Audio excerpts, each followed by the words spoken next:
There are places in the universe where even starlight moves carefully, ancient regions where space feels older, heavier, cracked by the weight of civilizations long gone.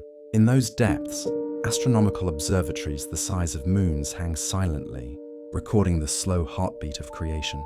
And in one such observatory, older than Earth itself, something strange was detected. Not a flare, not a distress signal, not even a language. It was a pattern, weak, chaotic, abrasive, but undeniably alive, a sequence of electromagnetic pulses that stuttered like a candle in a storm, carrying information no one had ever heard before.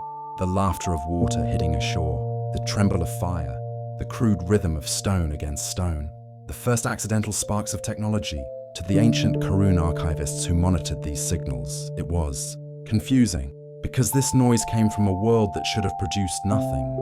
A tiny blue dot orbiting an unremarkable yellow star, a world plagued by tectonic violence, brutal winters, scorching droughts, predators perfectly evolved to eradicate fragile life. A world so chaotically unstable that, statistically, nothing intelligent should have survived more than a handful of centuries. Yet through the static, the archivists noticed something strange. The signals evolved. At first they sounded like wind and fear, then like crude tools and fire, then like chants blending into basic rhythm. Soon, those rhythms transformed into languages. Thousands of them, overlapping, competing, merging. Every decade, humanity's noise changed shape. Every century it sharpened, and the archivists kept listening, marveling, worrying. What species advances this fast? What species adapts through suffering instead of stability? What species grows stronger after every catastrophe?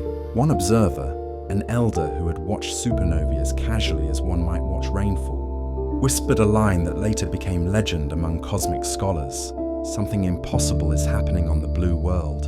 For while other civilizations rose slowly, methodically, with the careful guidance of peaceful ecosystems or ancient mentors, the creatures of Earth clawed their way forward in defiance of their own planet. No claws, no armor, no wings, no telepathy, no extraordinary biology, just stubbornness, just fire, just memory, just a relentless refusal to die. And every time the Earth tried to erase them, with ice ages, plagues, volcanic winters, floods, meteors, they returned harder than before. The archivists debated endlessly.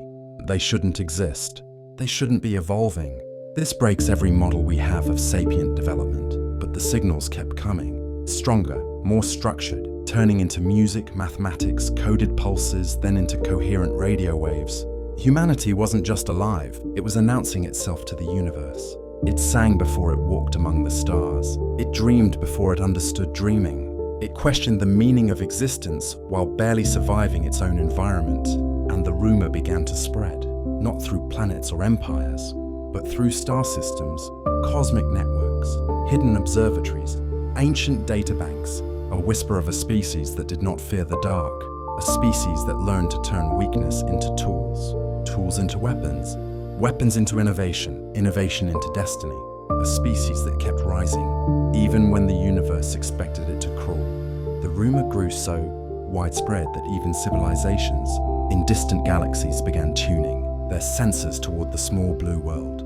They saw the sparks of civilizations ignite and collapse, empires rise and fall, humans killing humans, yet somehow learning more after every tragedy, improving after every disaster, pushing themselves past limits that would break other species entirely.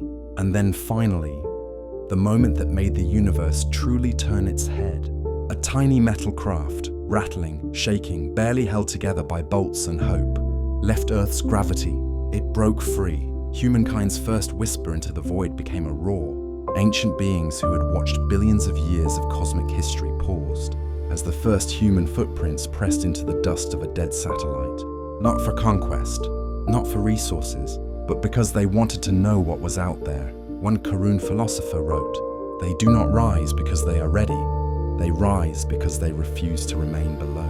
The blue world had birthed something strange, something that shouldn't have evolved, shouldn't have survived, shouldn't have reached space, shouldn't have dared to dream beyond its own sky. Yet here it was, a species with no biological right to thrive, thriving, a species with no evolutionary advantage, advancing faster than older, stronger races. A species with bodies so fragile a single fall could kill them. Climbing mountains, crossing oceans, leaping into the void. A species that the universe once dismissed, now becoming the most watched, most analyzed, most debated anomaly in cosmic history. A species that should not have risen, but did. And as the first human probe drifted farther from home than any creature of Earth had ever been, a silent realization settled across the stars. The universe had underestimated humanity, and that mistake would echo for millennia.